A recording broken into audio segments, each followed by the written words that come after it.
जी हाँ प्यारे बच्चों, आपने जिस प्रकार टॉपर क्लास 1 से आप लोग टॉपर क्लास 16 तक आपने प्यार दे रहे हैं, तो उसी प्रकार आपने टॉपर क्लास 16 जो आपके सामने आज लाया है, तो उसी प्रकार आपने देखिए जो प्रकार सभी बच्चे का कमेंट था कि सर इसी तरह रेगुलर कराइए रेगुलर कराइए। तो मैं रेगुलर करा रहा हूँ आपके कहने पर, और सब लोग बच्चे देख रहे हैं पूरा आनंद लेके। क्योंकि अगर आपको टॉपर बनना है तो टॉपर क्लास को लेना पड़ेगा। टॉपर क्लास का मकसद ही कि बच्चे को टॉपर बनाना, ठीक है। वो कि मैं सिर्फ बोलता नहीं हूँ कि टॉपर किससे कैसे बनता है। मैं टॉपर से बच्चे से मिला तो उसने एक ही शब्द कहा, सर आप लास्ट लास्ट में अगर सारा चीज़ का रिवीजन अगर कर ले स्टूडेंट तो टॉपर बनने से कोई नहीं रोक सकता है। इसलिए मैंने प्रयास किया कि सभी बच्चों के लिए टॉपर क्लास को लास्ट लास्ट में सभी चैप्टर सभी विषय का सब्जेक्ट एक एक चैप्टर का रिवीजन करा दूँ।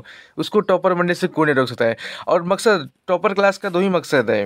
पहला मकसद है कि जो बच्चा अभी तक भी सिलेबस नहीं पढ़ा है, अगर वो मेरा टॉपर क्लास रेगुलर ले रहा है तो उसको कोई नहीं टॉपर बनने से रोक सकता है। अगर जो बच्चा सिलेबस पूरा ख़त्म कर दिया है, अगर वो मेरा टॉपर क्लास ले रहा है तो उसे टॉपर बनने से कोई नहीं रोक सकता है। अगर आपको भी टॉपर बनना है तो रेगुलर टॉपर क्लास को लीजिए। तो टॉपर क्लास जो आज लिए हैं हम लोग 16 क्लास जो टॉपर का लिया है वह है राजनीतिक शास्त्र का चैप्टर नंबर 2, ठीक है। चैप्टर नंबर 2 को हम जो आज लिए हैं ऑब्जेक्टिव जो पिक किए हैं, जो कि 2026 बोर्ड एग्जाम में डायरेक्ट आपको हिट करेगा, ठीक है।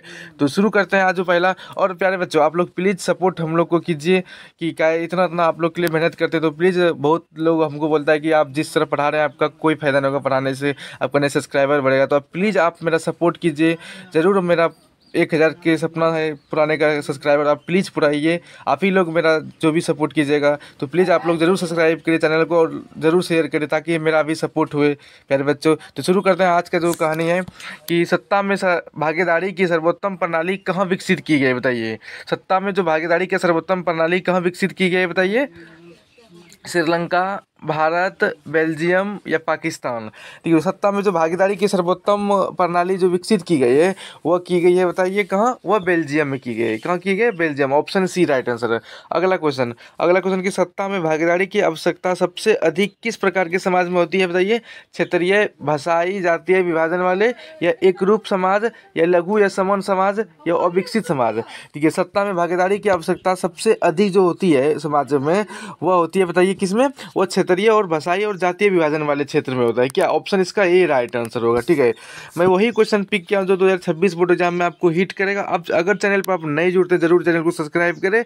आपका ये जो चैनल है ये बोर्ड एग्जाम के आपका एक दिन पहले तक क्लास चलेगा इसमें, जो भी बोर्ड एग्जाम 26 के लिए बेहतर तैयारी करना चाहते हैं। तो अगला, और आप लोग प्लीज़ हम लोग को सपोर्ट कीजिए।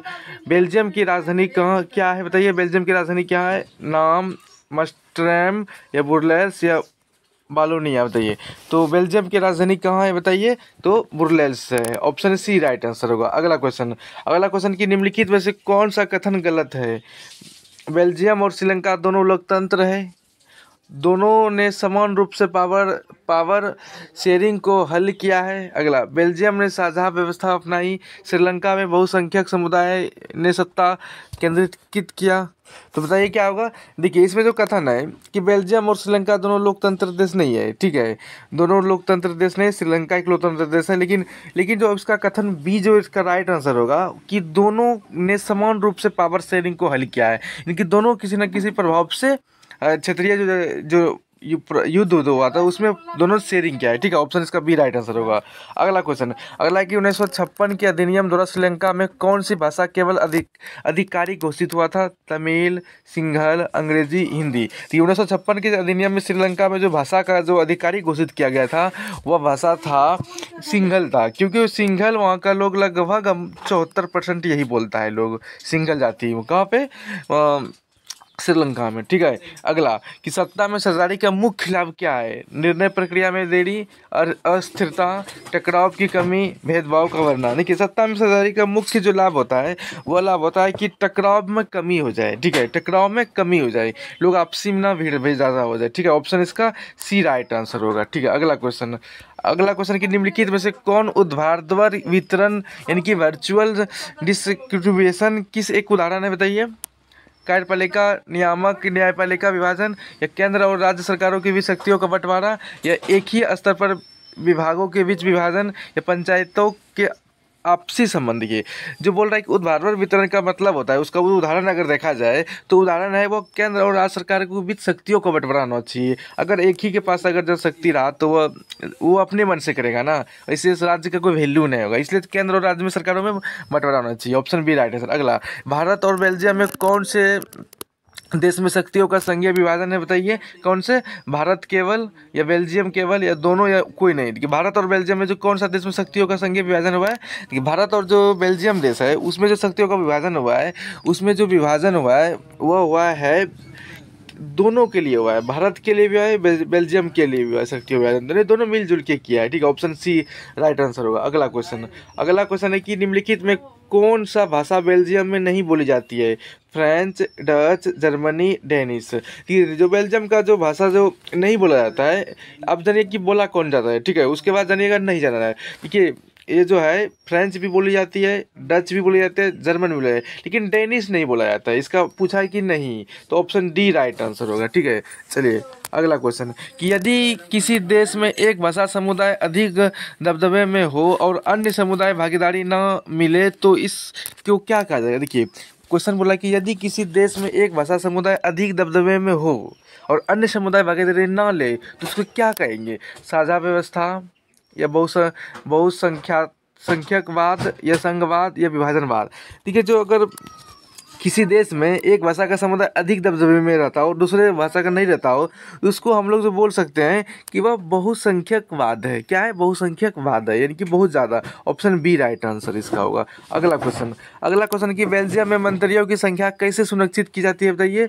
सभी डच बोलने वाले, सभी फ्रेंच बोलने वाले, समान संख्या डच एवं फ्रेंच भाषी को, या भाषा का कोई महत्व नहीं। देखिए बेल्जियम में मंत्रियों की संख्या कैसे सुनिश्चित की जाती है, तो वहाँ देखिए जो बेल्जियम में जो मंदिरों की संख्या जो सुनिश्चित की जाती है वह समान संख्या डच और समान फ्रेंच भाषाई को किया जाता है, ठीक है। यही है कि वह समान संख्या होना चाहिए डच का और फ्रेंच भाषी होना चाहिए, ठीक है। ऑप्शन सी राइट आंसर होगा। अगला कि संविधान में किस व्यवस्था में केंद्र सरकार एक तरफा बदलाव नहीं कर सकता है, बताइए? एक तरफा बदलाव नहीं कर सकता है, विधायिका में, संवैधानिक प्रावधान में, या कार्यपालिका में, न्यायपालिका में।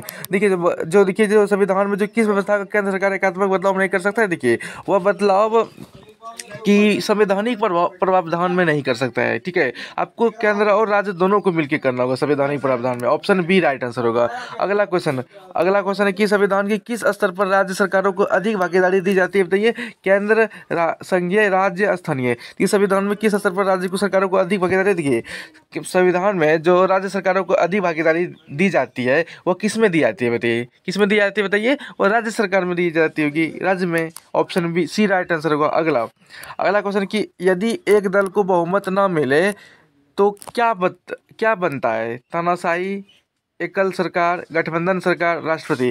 ठीक है, अगर एक दल को अगर बहुमत ना मिले तो क्या बनता है? तो आपको गठबंधन सरकार का निर्माण करना पड़ेगा। क्या करना होगा? गठबंधन, यानी कि मिलजुल के सरकार बनाना होगा, ठीक है। Option C right answer. अभी भी गठबंधन का सरकार है भारत में। दबाव समूह किसका उदाहरण है, बताइए? विधायिका का, राजनीतिक दल का, व्यवसाय संघ का, न्यायपालिका। देखिए जो दबाव समूह जो उदाहरण उसका हम बोल सकते हैं, परफेक्ट अगर उदाहरण हो तो वह व्यवसाय संघ का है। किसका है? व्यवसाय संघ, ठीक है। ऑप्शन सी राइट आंसर होगा, व्यवसाय संघ का। अगला है कि सत्ता में सजारी को लोकतंत्र में क्यों आवश्यक माना जाता है, बताइए? क्यों आवश्यक माना जाता है, बताइए? सत्ता में सजारी को लोकतंत्र में क्यों आवश्यक माना जाता है? सत्ता को केंद्रित करने के लिए, संघर्ष और विभाजन कम करने के लिए, केवल बहुसंख्यक समुदाय को लाभ देने के लिए, या निर्णय लेने में आसान बनाने के लिए। देखिए सत्ता में जो सजारी का लोकतंत्र में क्यों आवश्यक माना जाता है, तो देखिए इसका जो आवश्यक जो माना जाता है वह है कि संघर्ष और विभाजन कम करने के लिए, इनकी संघर्ष ना हो और तोड़ फोड़ ज़्यादा ना हो कि इधर थोड़ा बढ़ गया राज्य, इधर थोड़ा बढ़ गया, नहीं। इसी को हम लोग सत्ता में सजाने के लिए जरूरी मानते हैं लोकतंत्र में। ऑप्शन बी राइट आंसर होगा। अगला कि निम्नलिखित में से कौन सत्ता का क्षैतिज विभाजन है? न्यायपालिका, कार्यपालिका के बीच विभाजन, केंद्र राज्य के बीच विभाजन, केंद्र स्थानीय सरकारों के बीच विभाजन, विभागों में बीच विभाजन। ये जो क्षैतिज विभाजन है यह सोचिए तो एक प्रकार का नेगेटिव इफेक्ट है, यानी केंद्र राज्य के बीच यानी कि न्यायपालिका और कार्यपालिका के बीच विभाजन कर लेता है, ठीक है। ऑप्शन ए राइट आंसर होगा, न्यायपालिका और कार्यपालिका के बीच विभाजन। अगला क्वेश्चन है कि बेल्जियम में कौन सा संघीय निकाय भाषा समुदायों का चुना जाता है, बताइए? सामान्य संसद, सामुदायिक सरकार, या न्यायपालिका, या राष्ट्रपति, बताइए? तो वह जो बेल्जियम में जो सरकारी निकाय जो भाषा बोली जाती है, मतलब बेल्जियम में जो संघीय निकाय का जो भाषा समुदाय द्वारा चुना जाता है, वह चुना जाता है कि वह सामुदायिक सरकार हो। क्या हो? सामुदायिक सरकार हो। ऑप्शन बी राइट आंसर होगा। अगला क्वेश्चन, हालांकि अनेक दल मिलकर सरकार बनाते हैं, इसे क्या कहा जाता है बताइए? ये क्या कहा जाता है बताइए? तो आप सबको पता होगा, अभी हमने क्वेश्चन की चर्चा की, वह गठबंधन सरकार को कहा जाता है। अनेक अगर दल मिल गया तो गठबंधन हो गया, सब में मिला हुआ हो गया। अगला क्वेश्चन कि संवैधानिक रूप से केंद्र और राज्यों के बीच शक्तियों का बंटवारा किस प्रकार होता है बताइए? मौखिक समझौते द्वारा, संविधान में लिखित रूप से, केवल आम सहमति से, या अध्यादेश द्वारा? देखिए, संवैधानिक रूप से केंद्र और राज्यों के बीच जो शक्तियों का बंटवारा होता है वह किस प्रकार होता है? देखिए, जो संवैधानिक रूप से जो केंद्र और राज्यों के बीच शक्तियों का जो बंटवारा होता है वह होता है कि संवैधानिक में लिखित रूप से होता है। क्या होता है? लिखित रूप से। अगर आप मुंह से बोल देगा तो थोड़े बात का वैल्यू होगा। आप लिखित रूप से होता है तो वह मान के चलिए सचमुच होता है बंटवारा। ऑप्शन बी राइट आंसर होगा, लिखित रूप से होगा। अगला क्वेश्चन है कि लोकतंत्र में सत्ता की साझेदारी से कौन सा सिद्धांत समर्पित होता है बताइए? अभिस्वीकृति, एकाधिकार, अवसर समानता, विभाजिकता बताइए? ये लोकतंत्र में जो सत्ता की जो साझेदारी है तो उसका सिद्धांत जो है वह कौन सा है बताइए? वह सिद्धांत एकाधिकार है। कौन सा है? एकाधिकार है। ठीक है, एकाधिकार है। अगला क्वेश्चन है एकाधिकार है, सॉरी, मतलब अभिस्वीकृति है। ऑप्शन ए राइट आंसर होगा, अभिस्वीकृति है। अगला क्वेश्चन कि श्रीलंका में किस भाषा का दबदबा था जिससे संघर्ष हुआ? अंग्रेजी, तमिल, सिंगल, हिंदी? ये श्रीलंका में जो भाषा का जो दबदबा था वह किस भाषा का दबदबा था? वह भाषा सबको पता है, सिंगल भाषा का दबदबा था। ठीक है, क्योंकि यहाँ पर लोग 74% यही बोलते हैं, और देखा जाए तो 22 से 24% लोग 18% लोग बोला जाता है तमिल बोला जाता है। ठीक है, उसके बाद 6% दोनों मिक्स भाषा बोला जाती है। अगला क्वेश्चन है कि निम्नलिखित में से कौन गठबंधन सरकारों में सत्ता में साझेदारी हो सकते हैं? दल, समूह, व्यक्तियों, नन? ठीक है, जो गठबंधन सरकारों में जो सत्ता में साझेदारी होता है वह दल होता है। क्या होता है? दल होता है, यानी किसी पार्टी का दल, आप 2-4 गो दल मिल के एक सरकार बना लेना। ठीक है, अगला क्वेश्चन कि संविधान संशोधन के लिए किससे सहमति आवश्यक होती है? केवल संसद से, केवल राज्य सरकारों से, संसद और राज्य दोनों के लिए, या न्याय पालिका है? कि संविधान संशोधन अगर आप कर रहे हैं तो राज्य और केंद्र दोनों को सहमति चाहिए, तभी संशोधन पॉसिबल होता है। ठीक है, अदरवाइज एक अगर चाहे कि हम राज्य करेंगे तो नहीं होगा। ठीक है, संसद राज्य दोनों का होना चाहिए संविधान संशोधन में। ऑप्शन सी राइट आंसर होगा इसका। अगला क्वेश्चन है कि यदि एक कानून तभी पारित हो सकता है जब दोनों भाषा समुदाय के सदस्य इसके पक्ष में हो, तो यह किस प्रकार का व्यवस्था है? बहुमत सिद्धांत, विशेष बहुमत, भाषा समुदाय सहमति, त्वरित विधेयक? देखिए, जो यदि एक कानून तभी पारित हो सकता है जब दोनों भाषा समुदाय का सदस्य हो, यह पक्ष बताइए किस प्रकार की व्यवस्था होता है? यह देखिए, अगर इसको व्यवस्था देखा जाए, यह व्यवस्था भाषाई समुदाय की सहमति से होता है। ठीक है, ये अच्छा नहीं होता है। ऑप्शन सी राइट आंसर होगा इसका। तो इस प्रकार हमने टॉपर क्लास को 16 समाप्त किए। तो अगर जो भी बच्चा मेरा अगर सब्जेक्टिव क्वेश्चन जो क्रेश कोर्स क्लास में 2 जो डाले क्लास 10th के लिए, वही आपके एग्जाम बोर्ड में छपेगा। मैं जो क्लास उसमें कराए हैं, आप उसको अगर जो बच्चा नहीं देखे हैं तो ये आपको डिस्क्रिप्शन में मिल जाएगा उसका लिंक, तो उसको ज़रूर देखिए। उसमें सब्जेक्टिव क्वेश्चन साइंस का कराए हैं हम लोग। उसी से आगे नहीं जाएगा तो नहीं जाएगा, वो चैप्टर हम जो भी करा दिए उसमें हम 2009 से लेकर 2025 तक के हमने एनालिसिस करके उसमें क्वेश्चन बनाए हैं सब्जेक्टिव। ठीक है, तो आप उसको ज़रूर जाके देखिए, और प्लीज़ हम लोग का भी सपोर्ट कीजिए। आप चैनल को सब्सक्राइब करें और शेयर करें अधिक से अधिक। Thank you. मिलते हैं टॉपर क्लास 17 के लिए।